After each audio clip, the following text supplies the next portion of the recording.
Mga kachil, kamusta kayo? Handa na ba sa isa? Hey! Hey! Hey! Mga kachil, kamusta kayo? Handa na ba sa Welcome sa new episode ng Chill Talk! Hello, partner!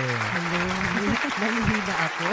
Baka bakit? Parang Di sa last kailang- episode natin sa sport. Ayun nga. Ayun. Oo, parang may hangover pa ako, partner. Kasi di ba Grabe, nga, no? Iba-iba. Yung mga... iba-iba. Tapos may mga entrepreneur tayo. Tapos ngayon, ang balita ko, hindi lang, kasi Guest natin yung ngayon, guest ha? natin kasi ngayon, hindi lang siya, isa kasi siyang ano ba yung, paano babanggitin yun? Auxiliary Lieutenant Lieutenant Commander. So yun, Okay. perfect na pala siya. Philippine Coast Guard. Philippine Coast Guard. Guard. Oh, ayan. Yun yung naano ko. Tapos, ang pagkakaalam ko din, hindi lang siya commander. No? Ang pagkakaalam ko din, ano din siya, doctor din, na PhD. In Humanity. Yung in humanities. Oo, yung parang, hindi muna natin i-spill ngayon kasi hindi ko rin Yes, maano. malalaman naman natin yun. Yes, sa pagbabalik Pabalik ng Chill Talk. Ayan.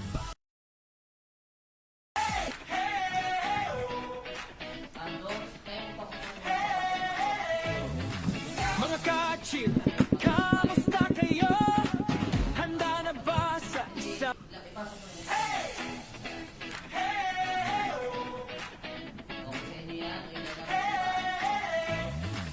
Mga kachil, kamusta kayo? Handa na ba sa isa?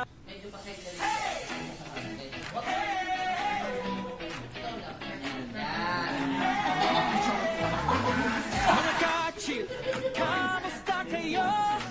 Handa na ba sa isa? Ang laki. Ang taba ko talaga parang. Pero maharap ako lagi. Mga mga kachil, kamusta kayo? At nagbabalik ang Chill Talk. Ayan. Ayan, partner. Kasama na Makakasama na natin ngayon ang ating special guest na si Lieutenant Commander Lourdes Colobong, PCGA. So, ma'am, ano po ba ang ibig sabihin ng PCGA? Ito po yung Philippine Coast Guard Auxiliary. Wow, Philippine Coast Guard pala. Okay, si sige po. ma'am. Tapos, ma'am, sino po si Lourdes D. Colobong? So, ako po actually, I'm the eldest among the 6 siblings ng aking magulang. And laki po sa hirap sa tubong Mariqueño. So, actually, lumaki kami sa pagiging mag-aareglo dahil ang nanay namin is isang dakilang mag-aareglo sa Marikina. So, doon po kami, actually, yun po ang kinabuhay namin para makatapos po ng pag-aaral. Ano naman yung naging inspirasyon nyo upang maglingkod sa Philippine Coast Guard Auxiliary? Actually, na-invite lang kasi ako ng classmate ko. Shout out kay Auxiliary Captain Melvin Dalangin. Hello po, Classmate Captain ko yun. Melvin. Oo. Melvin. So, one time nag-banding kami and then sabi niya, instead na namumundo kasi ako, actually, mountaineering din ako. So, Nag-hiking? Hiking? Nag-hiking ako. yan. Okay. And ang sabi niya, instead na namumundo ka dyan, mag-auxiliary ka na lang. Sabi ko, ano ba yan? So, yun nga daw yung kabalikat ng Philippine Coast Guard, yung tumutulong po sa bayan. Sabi ko, may oras pa ba ako dyan? Kasi I'm also working sa Telus, panggabi po kami. And then, BPO yeah. din, opo. So, sabi niya, itry mo. So, I tried, nag-training, and then pumasa naman. So, ayun, nagdire-diretso na rin. Out of the question, ilang buwan bar or year yung training yan, ma'am? Actually, sa amin kasi, very short lang. Yun yung tinatawag naming BERT, which is the Basic Emergency Response Basic Training. Yeah, very basic lang. So, kami mga 2 days lang naman din. Okay. Parang lang, refreshment lang. So, Ma'am Lourdes, ano po ang pinakamalaking pagsubok ng inyong nalampasan bago nyo po narating ang inyong mga tagumpay? Actually, as I've mentioned, laki naman po ako sa hirap. So, nung kami kabataan, ang mother ko is nag-aareglo yun talaga. And then, palipat-lipat kami ng school kasi sabihin ko na rin, nag-elementary ako sa Kalumpang hanggang grade 1 to grade 5. And then, yung inuupahan namin nung grade 6 supposedly, pinagawa. So, lumipat naman kami ng Pangasinan. So, doon ako nag-grade 6. And then, balik na naman ng Marikina nung first year and third year sa Roosevelt Sumulong. And then, balik na naman ng Pangasinan actually nung third year and fourth year sa Olo Barangay High School. Wow. So, yun. And then, fortunately, nag-aral din sa Mapua Institute of Technology, and ginapang namin yung pag-aaral nito sa pag-aareglo. Actually, manunukat po ako sa pabrika po ng Louis Footwear. So, ang style ko po noon, mag-aaral po ako sa afternoon, bali magtatrabaho naman ako until 12 midnight. Nagsusukat po ako ng mga entrada ng mga tsinelas, Grabe. yung mga tinitinda sa Marikina. And then yun, nakaraos, and then nakagraduate sa pagiging mag-aareglo at manunukat ng Marikina. Wow. Pwede pong malaman kung ilang taon po kayo niyan. So, Kung hindi mo mamasamain, ma'am. so that Tama mo time, naman yung Hindi kasi baka pagtatanong. mamaya kasi di ba yung ba ayaw ano Yes. yung edad? that times, I was 18 years old hanggang, bali freshman sa Mapua, and then hanggang third year, nagtatrabaho talaga ako. Parang working student. Ayan, working student. Pero wala akong nakukuhang sahod nun kasi diretso sa nanay ko yun. So, Breadwinner. oo, ang natatanggap ko lang yun, natatandaan ko 100 pesos per week. Pero malaki na yun dati siguro. Oo, malaki Yan. na yun dati. Oh, pero alam mo, so far na talaga ako sa mga breadwinner. Kasi Yes. I'm also breadwinner din. Di ba ano yan? Sliced bread? Ay, totoo. Hindi siya sliced bread. Ano lang. Hindi, totoo na. Breadwinner ako kasi Yeah. nagtitinda talaga ako ng pandesal. Na-witness ko naman yan, partner. Nandun ka? Bumili ka? Kwento mo lang. So, ayun. Ito na nga. Sa journey in the PCGA, ma'am, ano ang kasalukuyang tungkulin mo sa Deployable Response Group or Customer Relations Service? Yeah, actually, yung una kong naging, yung parang, since bago pa lang ako sa Philippine Coast Guard Auxiliary, apprentice pa lang ako, sumasabak na talaga ako sa lahat ng activities. So, even though I'm working sa Telus Digital, napapakiusapan ko yung boss ko na magpapanggabi po ako sa trabaho. Paglabas ko, diretso po ako sa mga activities. So, nakita yan ng captain ko, si shout out kay Auxiliary Captain Cesar Bredes, PCGA. Shoutout po. Yeah, siya po yung nakadiscover talaga sa akin. So, nung nakita niya, masipag si ma'am. Dedicated talaga si ma'am. Correct. So, una niya akong sinabak sa yun na po tayo sa MCOMREL, kung tawagin na, yun yung community relation. Okay. Talagang kasi siya sa... So, ayun na. Your relation. Sa relation, ayun. So, ma'am, anong kahulugan ng service through volunteerism para sa iyo? Yeah. So, ang service through volunteerism, actually, sa Philippine Coast Guard Auxiliary, may 3 kaming T na tinatawag. Ano po Yun yung T? time, talent, and treasure. So, within that 3, dapat mamili ka kung ano yung kaya mong iserbisyo. So, para sa akin, I gave time. Yeah, time din. Yeah, Ay, ma'am. and then I gave my treasure, my talent. Although yung treasure, technically hindi naman po kasi ako mayaman, but I gave everything, yung puso at yung aking passion sa pagtulong at pagserbisyo sa bayan, ibinigay ko. Kasi iyon din po yung aming Telus values, which is giving back to the community. Uy, mayaman si ma'am sa dedication. Dedicated talaga siya doon. Mayaman din sa pagtulong. Correct. Talagang gusto niya yung ginagawa ng pagbobolunteer. Kasi hindi mo naman magagawa, hindi mo naman kasi kung hindi mo gusto yung mo Yes. yung ginagawa mo. Yes, kasi mahirap talagang pagsabayin yung magtatrabaho ka sa gabi. Paglabas mo, considering wala akong sasakyan I just carry my uniform wherever location ng mga activities. Nandun po ako. Tsaka pag gusto mo talaga din, may paraan. Yes, Tsaka push. pa doon, hindi Push ka nga napapagod. Correct. Kasi talagang gusto mo yun Yan. Nasa gusto puso mo mo. yun. Ito na. Ayun din. Ito naman, ma'am. Anong may papayo niyo sa mga gusto maging volunteer? Yeah. Kung talagang nasa puso nyo yung pagiging volunteer, kasi unang-una, wala po tayong sahod, lahat, cover nyo lahat ng expenses.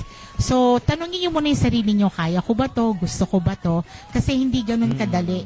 So, unang-una, number one, wala tayong sahod. So, mostly, ang iba, hindi papayag din na magpapakahirap ka, magpapakapuyat ka, and then wala kang sahod. So, kung nasa puso mo yung ginagawa mo at talagang Yes, gusto mo pag-volunteer. mag-volunteer o magserbisyo sa tao, actually yung pagod maitutulog mo yan eh. Pero yung ngiti at saka yung saya na makikita mo sa mga taong tinulungan mo, it's really priceless. Yes po. Oo. Katulad din yan sa pagluluto. Ay, hindi. Ano naman yan? Anong pagluluto Hindi, yan? kasi With love? and then hindi naman sa with love. Kasi kailangan mo, sikreto ng magiging masarap na pagkain. Ay, syempre gusto mo yung Yung gawa mo. With love na pagluluto. Di ba? Oh, yun nga din. Tsaka din, yung, tulad yung, ko lang din yung sa sinasabi ni Ma'am Lourdes, no? Kasi sabi niya, di ba, na parang yung makikita mong ngiti. Sa akin naman, kapag nagustuhan nila yung luto ko, tapos nasarapan sila at umulit sila, kahit maubos yung ulam, carry lang. Kahit Pero tirahan alat. lang ako. Parang alat naman. Ay, talaga ba? Nakapagluto na ba ako sa'yo, friend? So, eto po, Ma'am Lourdes, mayroon po nagpadala ng liham. Ay, sino na naman yan? Kaya, Ito naman, this liham to, tanong No, hindi. This time, galing naman tong Malaysia. Ay, Malay mo, malay Malay na nila, Malaysia. Malaysia. Okay, malay So naman ito natin. po, nagtanong kasi siya, parang ano daw pong naramdaman yon ng tanghaling best, ano ba to, auxiliary of officer squadron 107? Yes, so, Seven. yeah. Actually, syempre, yung makatanggap ka ng ganun sa squadron mo, parang it's an achievement. Kasi bago pa lang po talaga ako, so parang ibinalik din nila sa akin yung dedication, yung hard work and yung dedication ko na sinuklian din nila kasi actually makakuha ka ng isang award. Parang Yes. priceless yan eh. Lahat ng hirap, ng pagod, ng puyat, bayad lahat yan. Kasi hindi yan hindi yan makukonsider na hindi lang yung parang pera-pera lang eh. Yes, Talagang oo. pinaghirapan. mo siya. Pinaghirapan Yes. talaga. Yeah, oo. so wherever you go, dala-dala mo yan with pride and honor. yan. Sa awards naman na recognition mo, ma'am, ano ang kahalaga ng pagiging Telos Luminary Solis Awardee? Yeah, actually sa office 2024. namin. Yeah, sa office namin yan. Daming award din, ma'am. Award.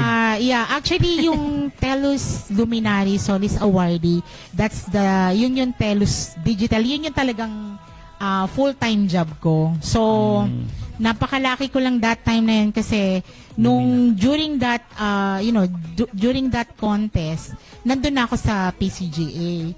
So may nag-nominate sa akin kasi nga at the same time yung hindi mo kasi pwedeng pagsabayin ng sobrang hirap eh. Yes. Pero the mere fact na pinapayagan ako ng boss ko kasi hindi ko pinababayaan yung trabaho ko. We great na So, grateful kasi pa rin kapag si ma'am. syempre napapabayaan mo na yung trabaho mo, mako-call out ka o puro ka nalang PCJ, paano yung work mo. Pero ako hindi. Grabe sipag ni ma'am. Talagang Ano po? kung ano yung sipag ko sa trabaho ko, ganun din yung sipag ko sa PCGA. Pero ma'am, ilang taon ka na ba dun sa Telos? Telos.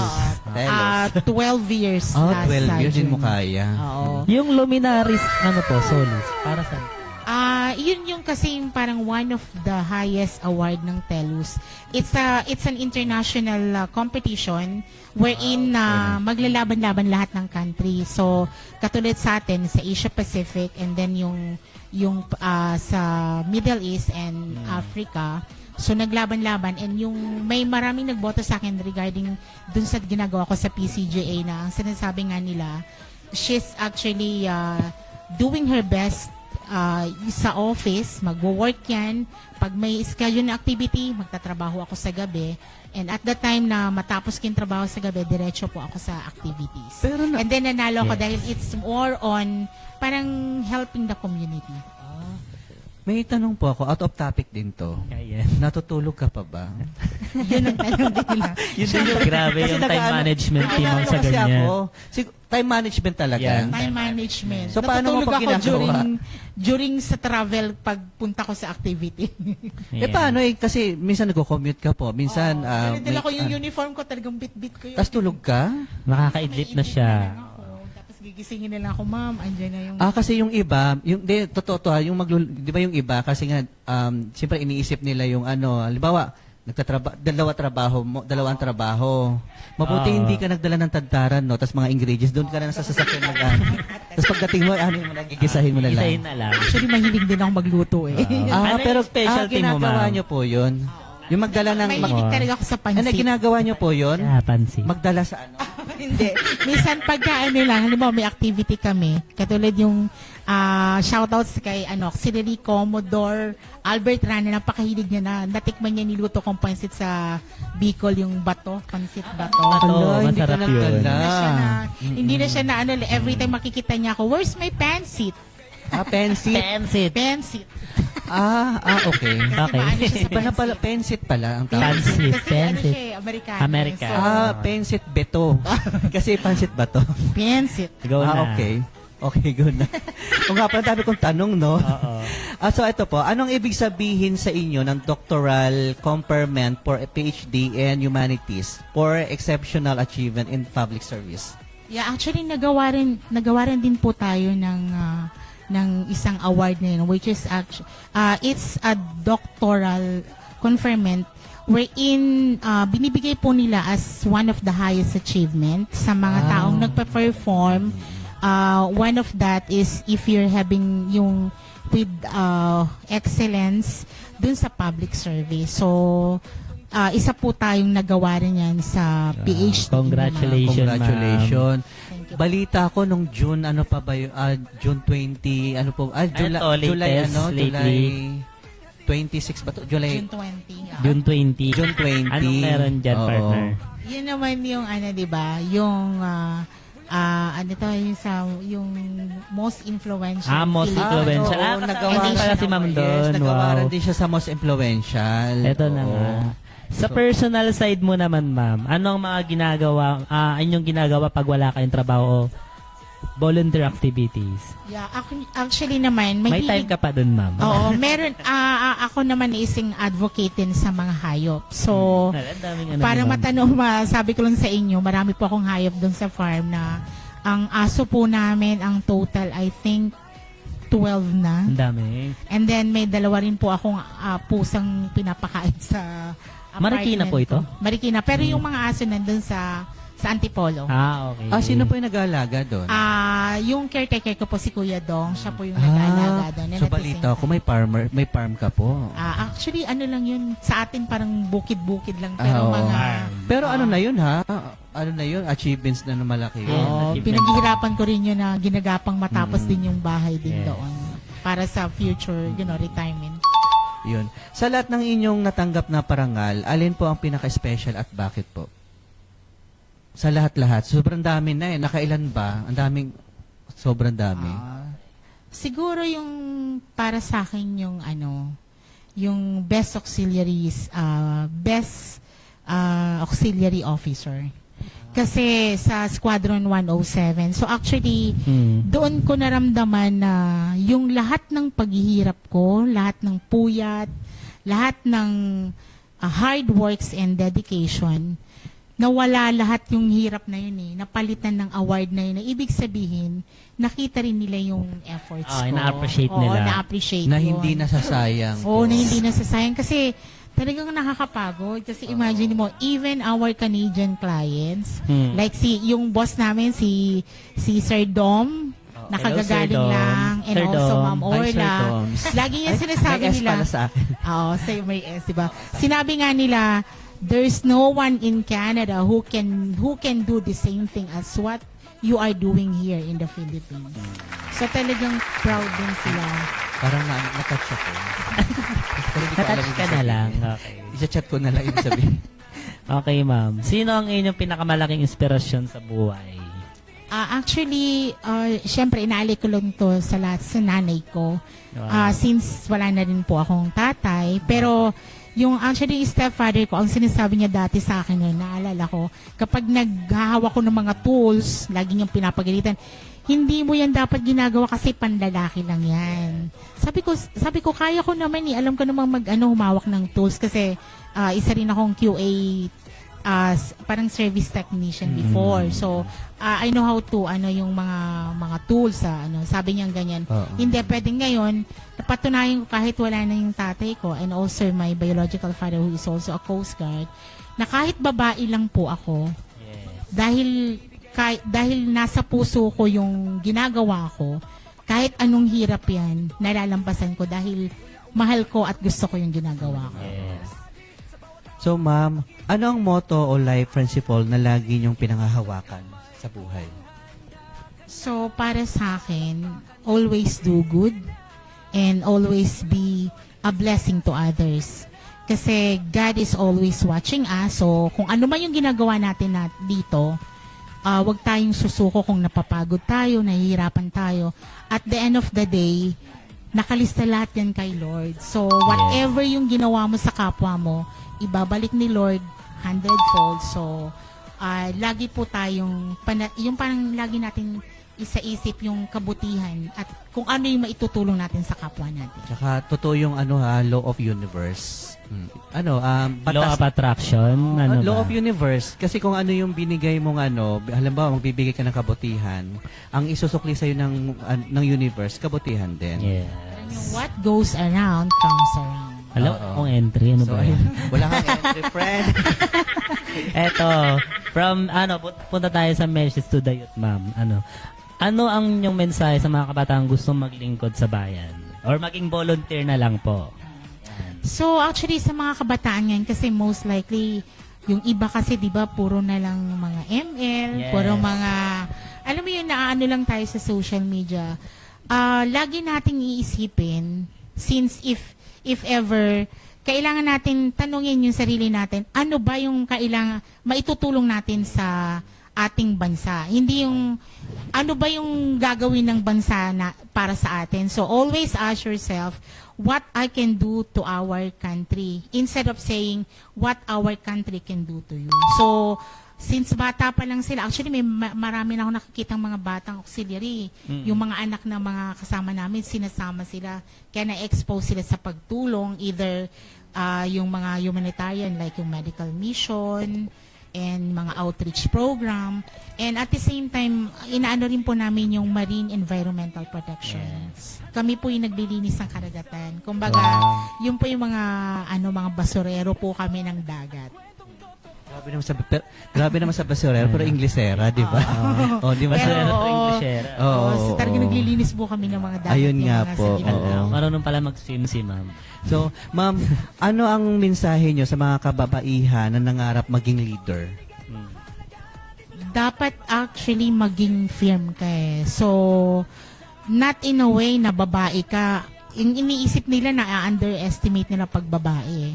So, Na babae ka lang. babae ka Ay. lang. Di mo kaya. Ganun. Pero, dapat kahit babae ka, make sure na buo yung loob mo. Whatever Yes. happen, panindigan mo yung decision mo. Kasi alam mo na tama yon. So, wag kang magpapa-apekto na babae ka lang, babae lang yan, hindi mo yan Kasi hindi mo masasabi yung kakayanan ng isang babae. Oo, na-underestimate. Oo. So, ang babae, pagka lalo na masipag at saka matsagayan, talo pa ng lalaki yan. Ayun ma'am, bakit mahalaga sa'yo ang volunteerism ngayon, sa panahon ngayon?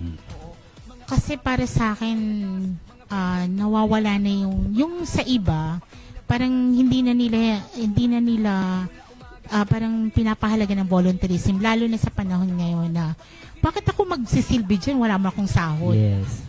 Bakit ako magpapakapagod dyan? Ano makukuha ko dyan? Sakit ng katawan. Bakit ako kumbaga, Bayani yan. bayani. Wala naman tayong, hindi naman tayo Wala namang mapapala. Wala kang Parang mapapala, tapos gagastos ka pa. Yun yung sinasabi ng karamihan. Pero, kapag nasa puso mo yung pagtulong, yung pagbabayanihan na to, hindi mo yan yung pagod mo, yung hirap mo, hindi mo yan mararamdaman kasi gusto mo at mahal mo yung ginagawa mo. And that is to serve our nation.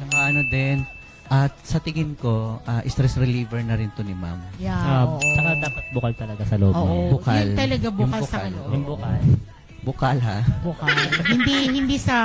hindi mo iniisip yung promosyon, hindi mo iniisip Yes, yung opo. rango or whatever yun. Kasi wala naman tayong sahod eh. Kaya Yeah. work to the max. Tsaka genuine na pagtulong. Stock na tayo. Ayan. Punta naman tayo sa pinaka natin na chill talk, fast talk. Partner, ikaw na mauna dyan. Pipili ka lang ng isa, ma'am. Opo. Sa choices natin. So ito Okay. po, coffee or tea? Wow. Beach or mountains? Mountains. Wow, hiker talaga. Movies. Leadership or service? Leadership. Wow. Morning person or night person? Morning person. Okay. Talaga, ma'am. Oo. Morning. Good morning, ma'am. Morning. Uniform o casual wear? Uniform. Wow. Facebook o TikTok? Facebook. Kasi, TikTok pa si ma'am, no? Oo nga eh, oo. Cat or dog? Dogs. Wow. volunteer o employee? Volunteer. Yan. Isang salitang naglalarawan kay Ma'am Lourdes Colobong. Isang simpleng tao na may totoong puso. Ang Yeah. puso na ito ay handang tumulong sa kapwa-tao, magsilbi sa ating bayan, at mahalin ang mga hayop na wala silang boses pero kailangan din ng pagmamahal. So ikaw po talaga ang real Darna Darna. ng Pilipinas. Ano kaya itong closing question natin? Ayun. Partner, ikaw na. Ako na ba? Oo, go partner. Ayun. Commander Lourdes, kung bibigyan kayo ng pagkakataong mag-iwan ng isang mensahe para sa bawat Pilipino at Ayan, sa mga viewers na lang natin. Oh, hello fans! Actually, Yan. meron din akong ang aking mga kades. Yan. Shout out natin mamaya Shout out din yan. yan. Ano kayang mensahe natin? Ito po ang paglilingkod sa bayan ay hindi lamang po sa pagiging isang government employee. Pero lahat po tayo, kaya po nating magsilbi sa bayan ng buong puso, ng buong katapatan. Dahil lagi po nating iisipin na kung sino ang, kumbaga, kung hindi tayo magmamalasakit sa ating bayan, sino pa ang aasahan natin, di ba? Yes. So always make sure na do your best and ask yourself what I can do to my country instead of asking what my country can do for me. Wow. lalim. Lalim naman. Oo, ang lalim tapos talaga pero meaningful. In short, kailangan mo talaga yung pagtutulong mo talaga, ayun nga, bukal sa kalooban mo. Dahil isa ka sa mga special guest namin ngayon, ma'am, meron kami munting regalo sa inyo. Kasi Yan. nasabi Ako niyo po na nakukuha. busy ka. Tapos Correct. ngayon, di ba, Ito. pinagbigyan mo kami. Correct. Kahit Ayan. busy ka, madami ka talaga ng time sa mga ganito. Ayan, ma'am. Pagtsagaan mo po ang Wow. aming munting regalo. Souvenir. Thank you so Souvenir. much. Ayan. It's Sponsored by Yes. Sponsored by Wellover Printing Services. at located to saan? Located siya sa Bagong Silang, Phase 5. Wow. Di mo kaya? Saan? Yes, dahil taga doon Caloocan ako. North. Yeah, North Caloocan. Yan. Yes. Tapos i-shoutout ko rin yung tumira ng aking buhok na mukha Ayan. na nakabangs ako Nag-bangs Garcia ako ngayong today. Okay. Si Mr. Carlos Santos. Hello, Sir Carlos. Sa phase 2 siya ng Bagong Silang sa Langit Road. Pag magpagupit ka doon, dadaling ka niya sa Langit din. Kasi sa Langit Road siya. Pero hindi ka dinala sa Langit, friend. Okay. Ayan, ma'am. Baka may Ako gusto kang naman, pasalamatan at shout shout out out. ko rin yung aking mga boss sa Telus Digital. Specifically, ang aming pinaka-highest boss, si Boss Regibnan.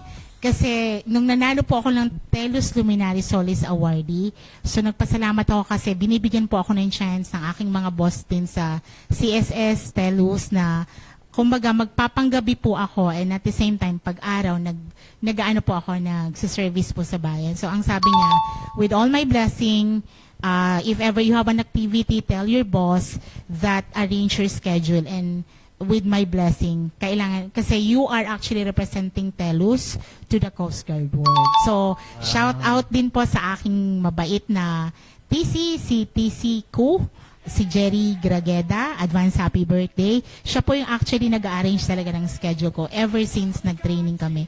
The same with the Boss Aki and lahat po ng management ng CSS Digital and also our clients sa abroad, si Sir Dom and si Ma'am Orla And specifically din po sa Philippine Coast Guard Auxiliary sa district po ang aming director po doon, ang dad, kung baga sa amin, tawagin namin ay dad, si Dad Rear Admiral Barney Gomez, and Deputy Dad si Rear Admiral Auxiliary Rear Admiral Edwin Dalangin, PCGA, and ang aming butihing Chief of Staff si Ma'am Commodore Yashika Torib. And also, pasasalamatan ko rin pang aking Squadron 107, si Auxiliary Captain Cesar Verdes, na siya po talaga nakadiscover sa akin, and Auxiliary Junifredo Noro. And also, actually kaya ako naka-block din ngayon, we are mourning dahil sa pagkawala din ng aming kapitan, yung director namin, Condolence po. actually na-promote siya posthumous award, si Auxiliary Commodore Gerald Galsa, PCGA, na isang dakilang diver, and also marami na po siyang naligtas na buhay. So, rest in peace, sir. Pagtutulungan po namin ng 107. Fly high po. Fly Hi high. po. Rest and paradise. Ayan. Yes. Dive free po. Baka meron pa po nakalimutan. Sige po. Ang aking nanay. Hello po, Hello po. Nanay. Nanay Rosita Colón. Hello po, Nanay Rosita. Tsaka sa mga kades nyo po. Yeah, ang aking mga kades, salamat sa mga suporta. And yung lagi pong aking nag-aayos sa akin, i-shout out ko raw si Ma'am Lorna de Chavez. Hello po, Ma'am Lorna thank you de Chavez. much. And lahat ng mga Telos Digital Philippines, so salamat po sa suporta ninyo. And ang bumubuo po ng Philippine Coast Guard Auxiliary, maraming salamat po dahil nagkakapit-bisig tayo sa pagtulong sa ating bayan. Yan, thank you po. Yan. So mga kades, alam nyo na. Alam niyo na. Just like Ayan. and At subscribe. bago kami magpaalam sa aming episode ngayon, gusto namin mag-thank you sa lahat ng mga sponsors and viewers ng Chill Talk. ng Chill Talk. Again, this is Doms. And Michael, See you on next episode of Chill, Chill Talk. Talk. Dito lang sa Channel 702. Bye. Bye-bye.